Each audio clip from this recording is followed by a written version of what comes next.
Anybody's listening, right? Hi, Andy. Hey. Is anybody listening? I don't know yet. I'm going to look that up right now. I do want to say we've gotten a couple of very heartwarming DMs on Instagram Yeah, the listening DMs. at Nobody's Listening Right, where we have listeners in Italia. We have listeners in Australia. Wow, that was not too bad. We have listeners all over these 50 nifty United States. And I love hearing, from people far and wide and close and near. I think we have some new listeners, and we're taping this a little early this week because I'm headed out of town. But This is from Brit4578. I've been a listener since Totally Lame days. Loved all your podcasts and was so sad when they ended. However, your return is like meeting up with an old friend. I love your conversations with each other and how you have normalized not agreeing with your partner on everything. Wow, that's Keep nice. talking, and we will all keep listening. That's great. So nice. Any more? Yeah, this one's from Callie Ann. Began listening to all your Totally offerings after I met you in your childbirth class many moons ago. I can see Elizabeth's wheels are spinning. I was the eager new doula sitting behind you. Totally Mommy helped me learn how to support my doula clients whose parents were no longer living and understand the complexity of becoming a parent in that landscape. You guys were sorely missed during your time away, and I happened to rediscover you before my husband went in for open heart surgery. Oh, wow. wishing you the best. What's that person's handle? Callie Ann. Yes, I remember Callie Ann. That is wild. And you know what's interesting? Tell me. That birthing class has been on my mind lately because it's an arena that has been discussed a bit in my life. And revisiting that, I remembered the story of us sitting there, and it was like this very, did I tell this just recently on this podcast? I don't know. The birthing class that, like, in hindsight now, I'm sure it would be like anti-vaxxers, possibly. Maybe not. Not all the people there, but I think the teacher was like anti-fluoride and some stuff there that might be crossover. But it was such a phenomenal class in so many ways, and it definitely helped prepare me for an unmedicated birth, which is a whole different ball game. And also, I think did a really good job of helping us get the lay of the land of what to expect after baby comes home. But it was very kind of all natural, like hippy dippy.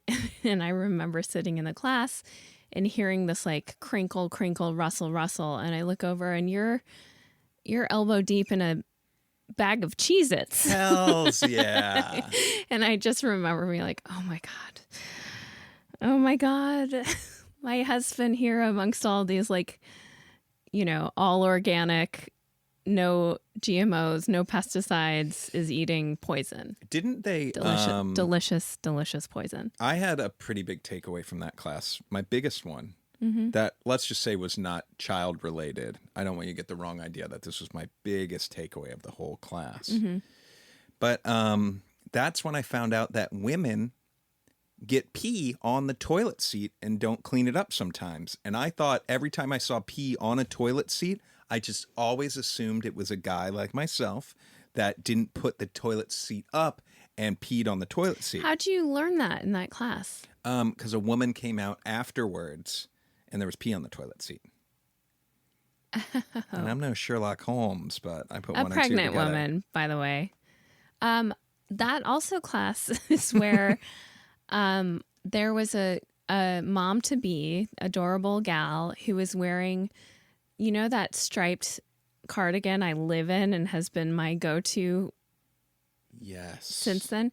So that's a 9 years long love affair I've had with that cardigan. It is my safety blanket as clothes. You took it from her? I don't remember that. No, I asked her where she got it, and she's like, it's menswear, J. Crew. And I never would have stumbled on it, and you buy it from, and actually that opened me up to buying men's clothing, which is a journey I'm still on. So cool. Anyway, cool, Kelly. One more listening. Yeah. Which I didn't. I just assumed. I get confused sometime because we are recording early that there wouldn't be any, but there's a ton of them. But this I got to read one more. This one's from Cal and Maria. Hello from Guam. Like so many new listeners, thanks to Monica Padman from AE. Yes. Did I read this one last week? No, this is our first Guam. This is Loved hearing the sure. stories about Hawaii, closest to me in the Western Pacific, and love the way you both respect each other and truly listen to the other. One day I hope to have a guy who is willing to chat with me this much. Thanks for letting us all listen in. Hope you continue. P.S. Love your take on screen, Elizabeth. Oh. I feel the same about my 3 kids who have been each gifted iPads by their grandma. What's your take on screens? I'm not sure if that writer inner is referring to. I feel pretty okay with it and probably more liberal about screens, but I think it was probably referencing the conversation we had about like there are different types of screen time, and to me, watching television as a family, like watching a TV show or a movie, is pretty much totally okay in my book. And not that, I mean, of course, if your kid is, if a whole family is watching TV together 24/7, that's not good. But that's something that happens maybe 3 times a week in our family. And I feel like it doesn't even count. Yeah. Like playing video games, I think is good in some ways, but can be kind of overstimulating a little bit. What I think is just the worst is like YouTube, the like constant flip. And I can see it in my kids. And I also think it's really kid dependent. If you watch your kids, similar to sugar, one of our kids is not really that interested in sugar. One of them is very interested in sugar. Yeah. And that one you can see when you've crossed the point of no return. Sure. And so you do better the next time. And I think the same is true of screens. This is a perfect time to talk to you about your screen time lately. Wait, can I first say one thing? I feel like you're deflecting. This is an announcement. We're going to talk about this today. Okay. This is an announcement for the podcast. Oh, cool. On the day this airs, which again will be in the future from now. If we're all still here. Lord willing, we are also launching our Patreon page. Oh, snap. Now, are we? Yes. Now this is for, don't worry about the artwork. I've got it sorted. Okay. This is for Totally Lame Podcast, the production company, I guess. So what's going to be on there? It's a TLP joint. It's a TLP joint. It's going to be all of our past catalog. We're talking over 1,300 episodes of podcasts. Holy crap. And as of next week, that's going to be the only place you can get it. Oh, okay. For all the old school podcasts. Yeah, we're not going to keep paying to have it up for, people who aren't supporting the show. So you'll have access to that. We're going to be putting some cool Nobody's Listening Right content up there. Nice. Like we'll have some interactive things with me and Andy, live stuff, extra little podcast things, or even occasionally a whole other extra episode. Oh, hell yeah. So we're going to be doing more listener questions to throw back to Totally Married days. Yes. On there. And it's going to be really fun. I'm very excited about it. And I said this to you last night. The looking at like the engagement on Instagram, the messages we get, the iTunes reviews we get, we just have the best fans, and it means a lot to have support. And so this would be a great way to show it. And who knows what can happen? I mean, this show has I would say, small but mighty following that has remained completely consistent. Yeah. Someday, though, it might be to the point where we might do live shows and things like that and kind of be out there in the mix a little bit more. But so just so listeners are completely clear, Nobody's Listening Right, this show, still wherever you get your podcast will be free. Yes. This is for our back catalog, and if you want to support and get extras, there will be new freshies. Exactly. Maybe exactly. some VR. Yes. And Patreon encourages you to have there are different tiers. Mm-hmm. Like if you pay this amount a month, you get this. If you pay this, you get this.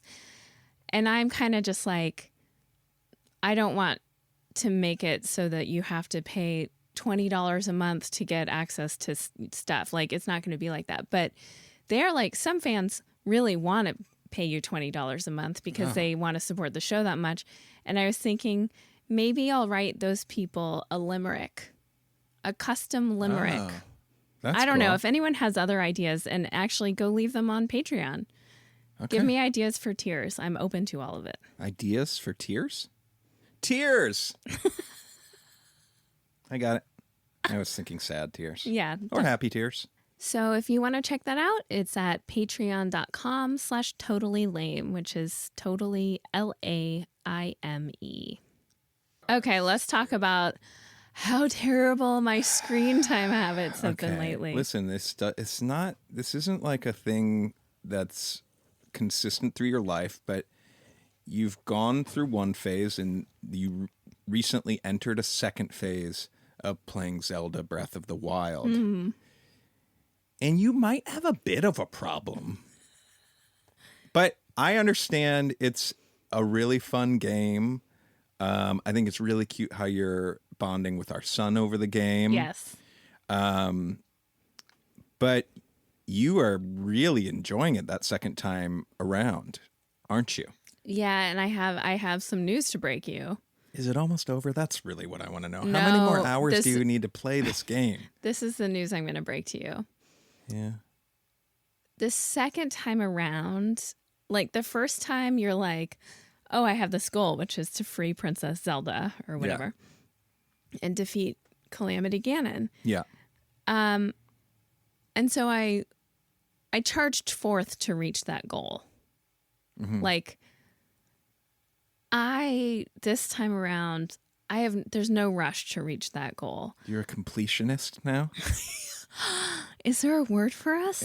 Yeah, absolutely. Oh my God. Yes. I want to look under every nook. No. I want to look under every nook and cranny. I want to lift every stone. I want to get every gem.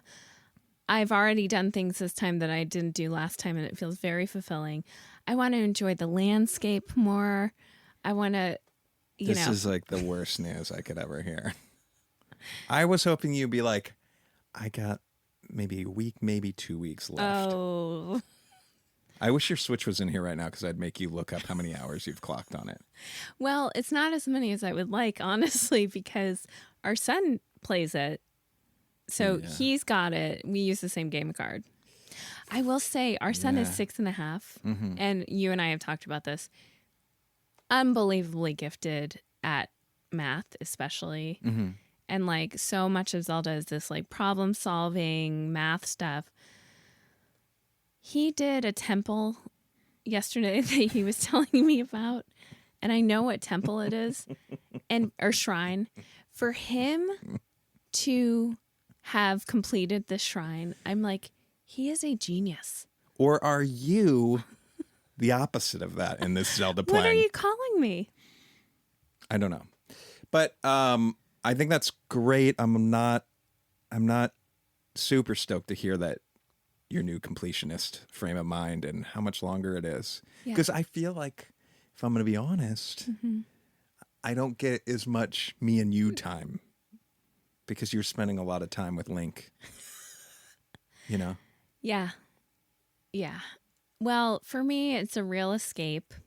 From what? It feels...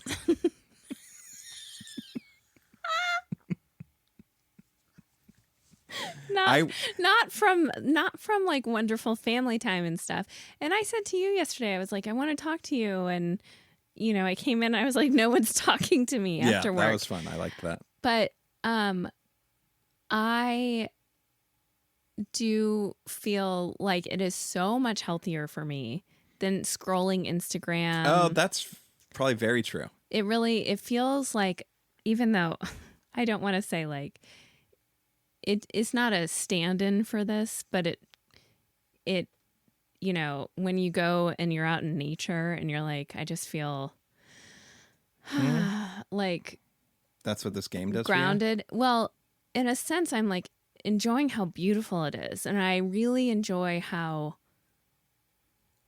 creatively it inspires me because I think that people made this. for you? Yeah. And like my brain can't even conceive of how people Yeah. did this. I'm And I'm with you there. it really inspires me. Like, oh, I get to, how lucky am I, first of all, that I get to like tell stories for a living. Yeah. Secondly, you know, I'm like, if I'm feeling worried that my outline isn't good enough and I'm playing this and I'm like, people created this, I can write an outline, you know. I love that. I feel a very similar way.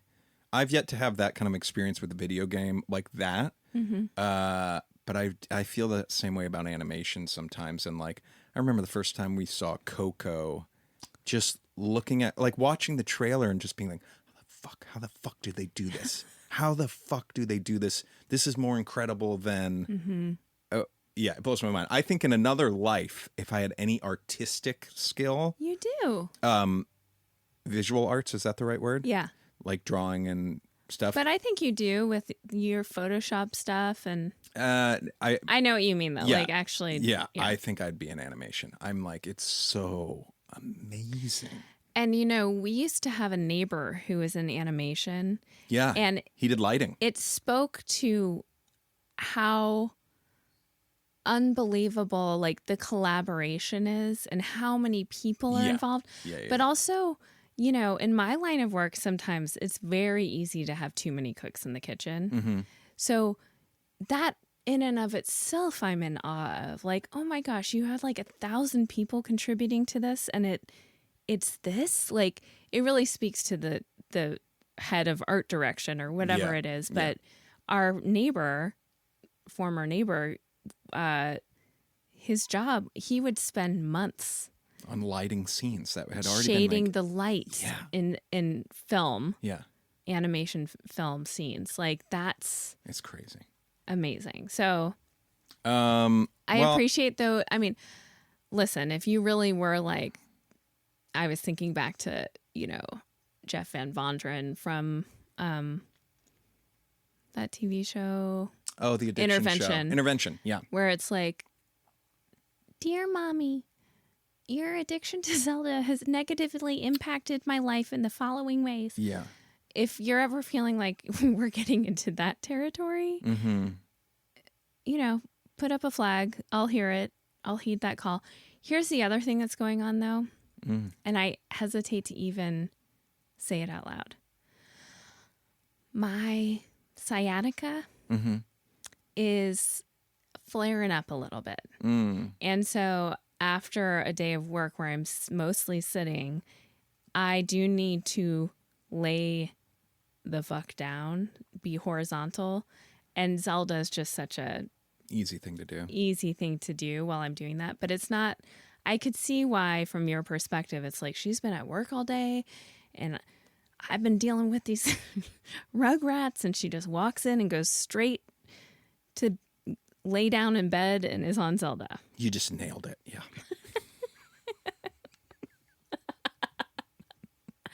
I get it. But you know what? You do you. I'm a little jealous. I just wish I had a little bit more you time. But I appreciate it. Oh, when you just said I'm a little bit jealous, I was like, you should play. We only have one game cartridge. I thought you meant you're jealous of me loving something. No, I was saying that. Oh, okay. Yeah, what did you think I meant? I thought you meant like you're jealous of the game getting my time. Because you said I like a little more you time. Oh, right. Okay. A little bit of that. Speaking of jealousy, I asked you something last night and you kind of dodged the question. Why, when we were 12, for fuck's sake, and I had such a big crush on you, why did you not have a crush on me? One, I didn't know you had a crush on me. Yes, you did. There is no world where you didn't know I had a crush on you. Well, we're going to get into this in a minute. Because maybe I did, maybe I didn't. I don't think I did. And two, you know, in times of your life, you only have room for certain amount of crushes, I think. And at the time, if I'm being really honest, I had a crush on Michelle and or Beth. And what was it about them that made you feel so much more attracted to them? As I told you last night about Michelle, it's a pretty obvious one. Dark, mysterious, incredible artist, tall, exotic. Okay. This is starting to feel very hurtful. You're like everything that you're not. Like, you're just going...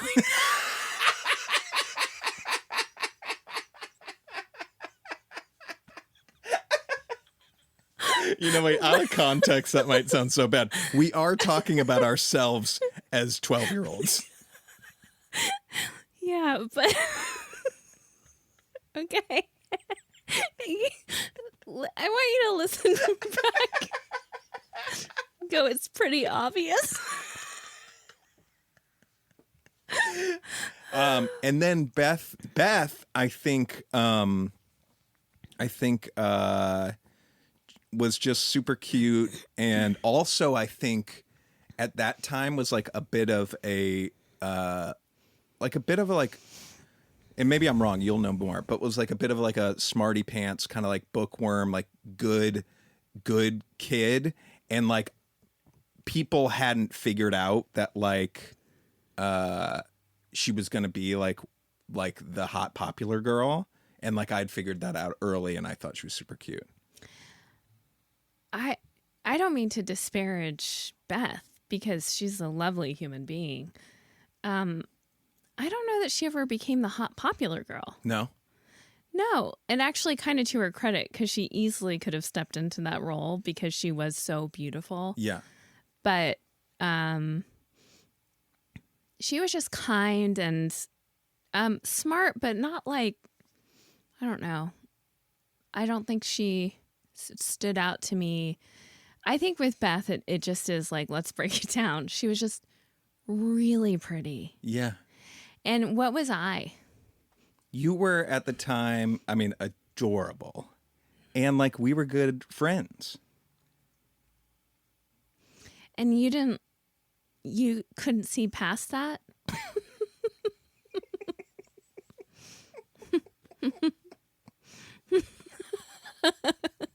I need answers. Okay. Number one. Yeah. I don't think either of us had a girlfriend or boyfriend during this time.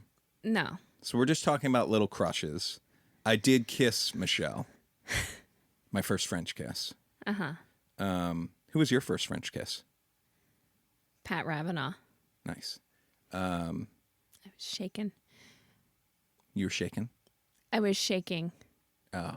We went to, I want to hear about your first kiss. Mine, I want to tell you mine too. Mm-hmm. Our lanes like connected in the back in this kind of woodsy area. The streets you lived on, you mean? Yeah. Okay. That's what they were called. I know, but it sounds a bit of something. Okay. Okay. So he would be like, do you want to walk our dogs? And so we'd meet up in these woods and walk our dogs. And this was like the fourth time this had happened. And I knew it was coming. You hadn't kissed yet at all? No. And he like held my hand. Oh. I was probably like 13 or 14. Love it. And then things happened very fast because, as you know, 2 years later, I was slip sliding the fire chute to hell. Okay. You slipped and fell on his dick when you were stoned. Okay. So I think every single person you've met in your life knows that. I know. So but different guy, different Pat, actually, interestingly Oh, I'm not enough. putting that together. Okay. So Pat Ravanaugh, we would go walk, and then he held my hand, and I knew it was coming, and we stopped and kissed. And I remember just like my entire body vibrating because I was like so nervous, so excited, just feeling. I mean, I didn't even notice the kiss probably because I just was like, it's happening. Yeah. But it was very exciting. And then, you know what? We never kissed, or that was it. And similar to, I think, what... I don't think we're going to move on so quick from that. Andy's face just got really sad for me, and I don't see this as a sadness, but I'm like, maybe kind of similar to how you felt about me.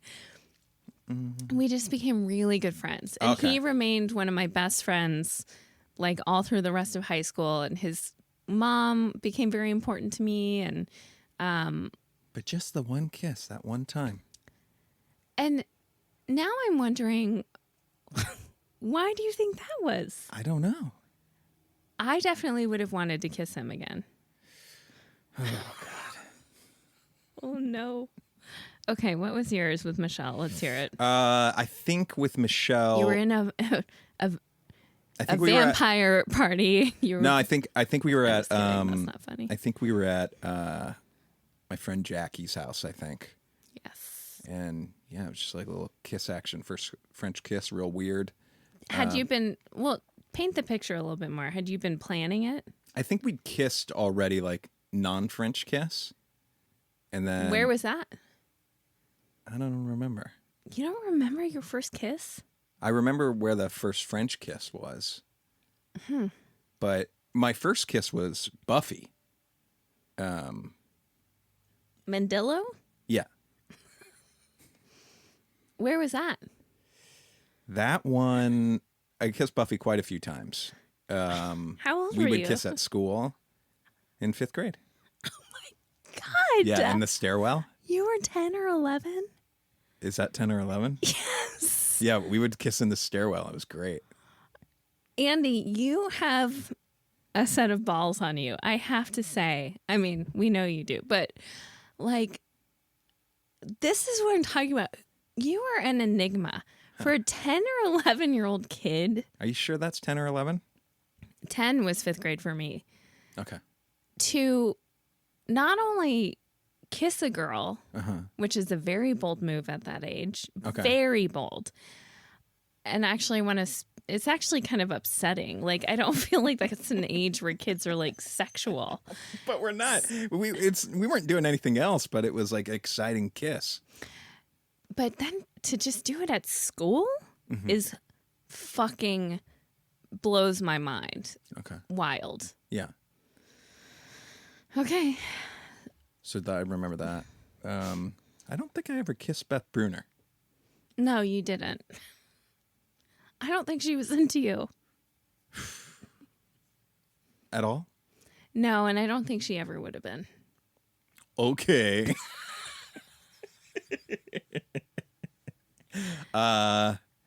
Okay, so this is a good segue. Wait, unless you want to talk more about this I stuff. have a few more questions. Yeah. And by the way, I'm not really hung up on this. I just think it's kind of an interesting area to explore. But like, when you saw me again as a 22-year-old, Yes.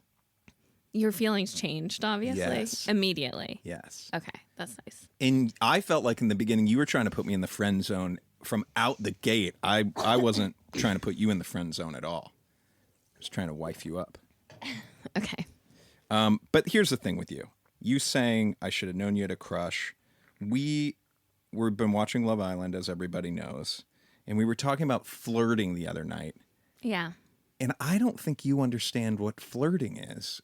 And we got in a bit of a like disagreement about it, and I thought we could clear it up right now and look up the definition of what flirting is. Okay, great. Because here's my thing. Because on Love Island, there was this guy who got all upset because he found out that his girlfriend had been flirting. And I'm like, and she was defending herself like, I wasn't flirting.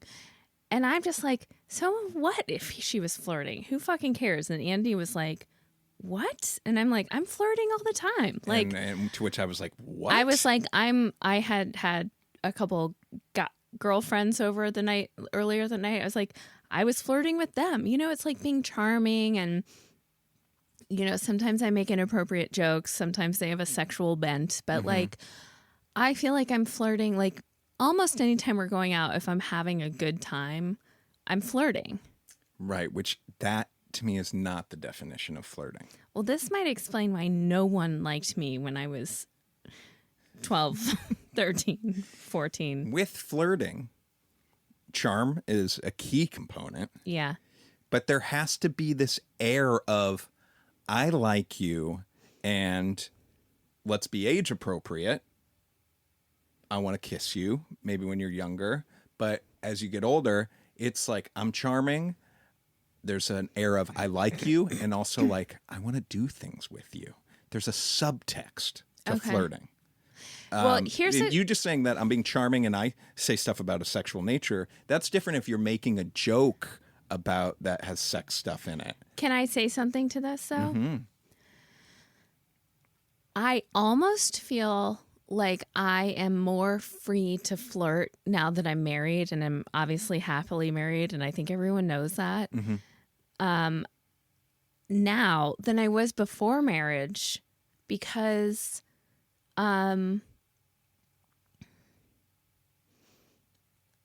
there's a safety to knowing like she's off the market. Sure. So even if I'm kind of being flirty, it's not really I want to do things with you, but it's kind of like maybe in another life that could have been a possibility. Okay, so number one, when are you doing that? Because I've never seen that. And if you really are doing it all the time when I'm not around, that is not the license that you should feel free to have. I feel this is what I said to you. I said, have you ever seen me flirting? And you said no. And I said, okay, then I think we have different definitions, because I truly feel like when I am with you and we are out, or if I'm not with you, and like my girlfriends are a perfect example. I feel like I'm being flirtatious and I don't know. This is really fascinating. Can we start with Merriam-Webster? Yes. Flirt. Love her. Flirt. Flirt in the dictionary. We also might want to go to flirtatious. Flirt. To move erratically. Okay. To behave amorously without serious intent. He flirts with very attractive women he meets. Whoa. Without serious intent. Okay. That's... To show superficial or casual interest or liking. Okay. So far, this feels right for me. I'm going to type in what is flirting. You know, it's funny because I think of my mom. Yeah. As having been flirtatious. And it was because she would be like charming and make people feel good about themselves. And there is, you know, not often and not in front of me necessarily, but I feel like it came with this kind of degree of like, I see you as, I don't know. Like, maybe. I don't feel like us being married means that we're closed off as sexual people. I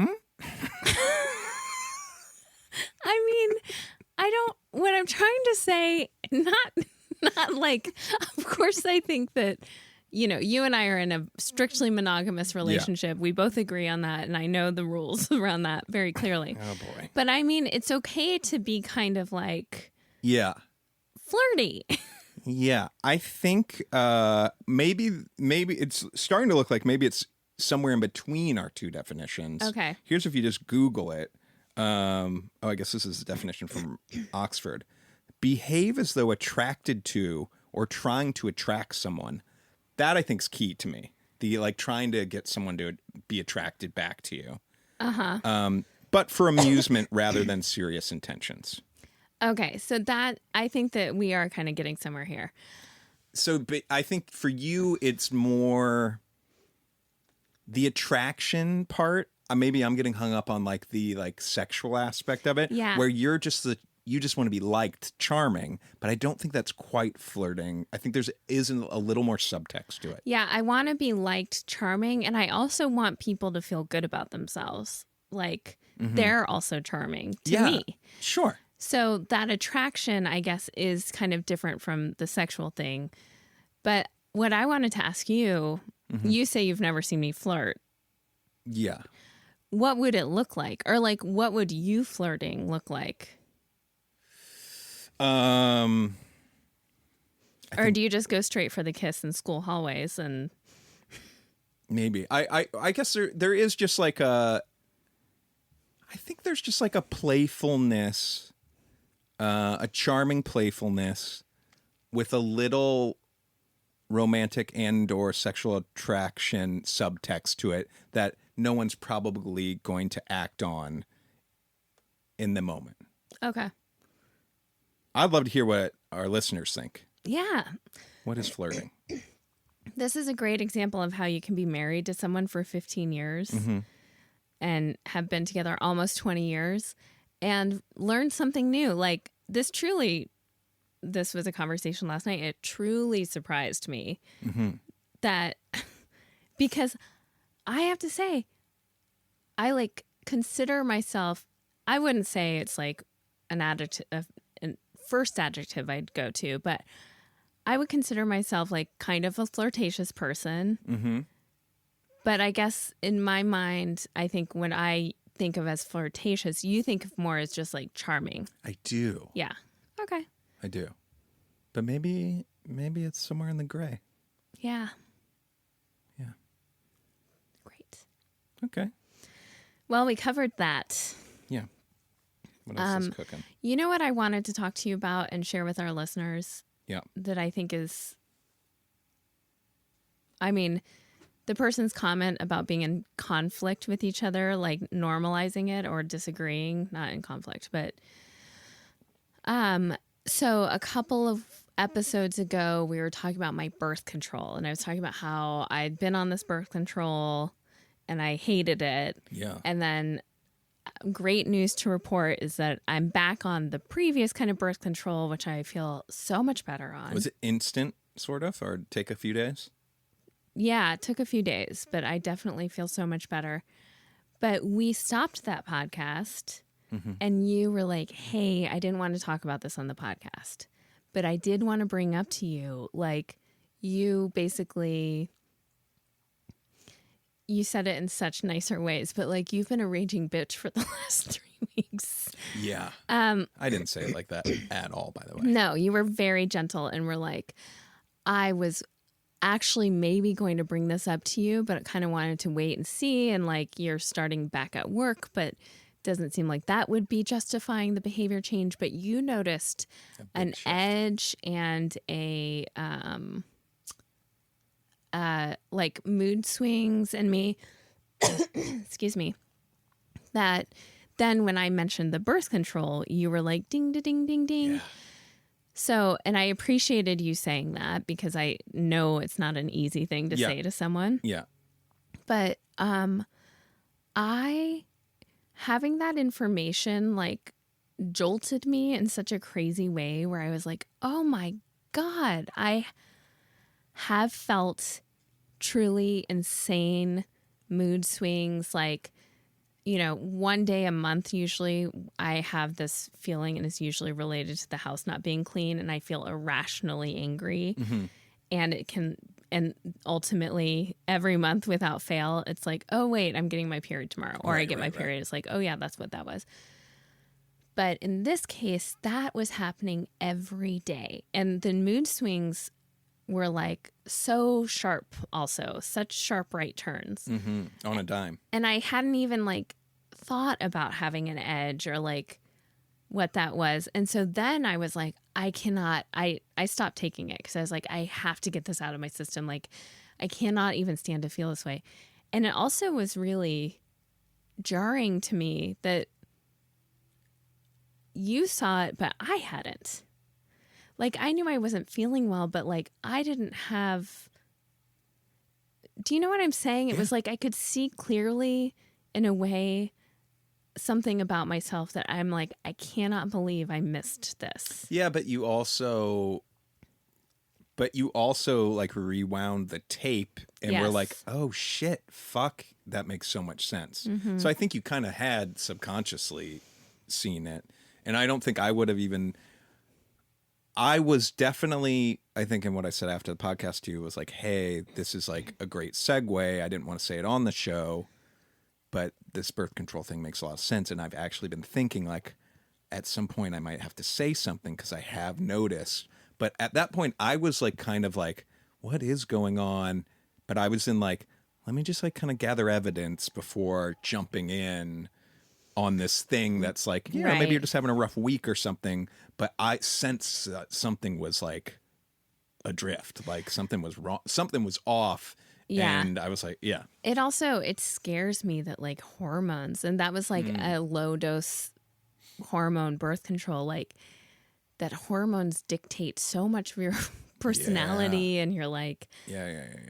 just another reminder, I feel like, of how fragile everything is. And then you've been on a journey, obviously, with your medication, trying out new medications and things, which is really fascinating.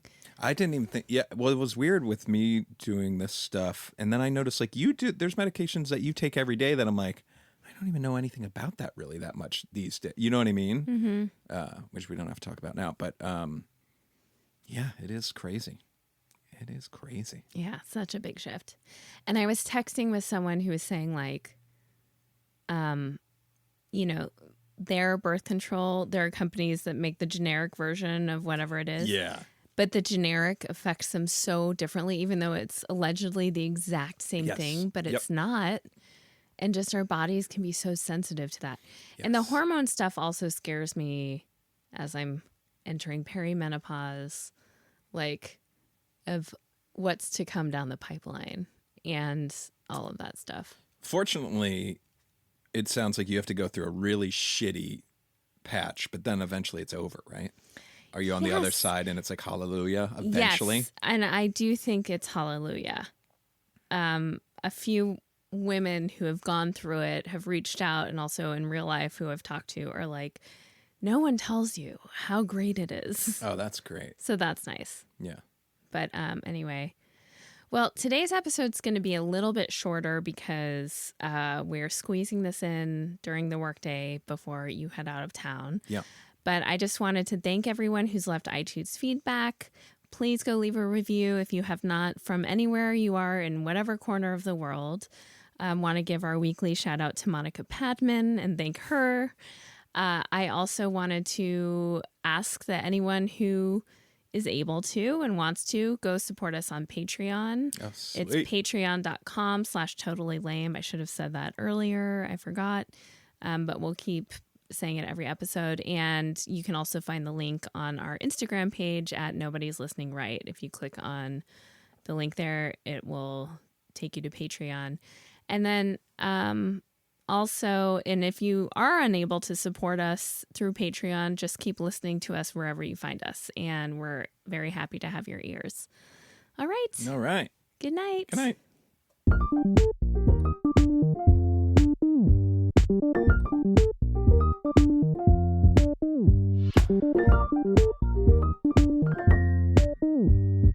Shh.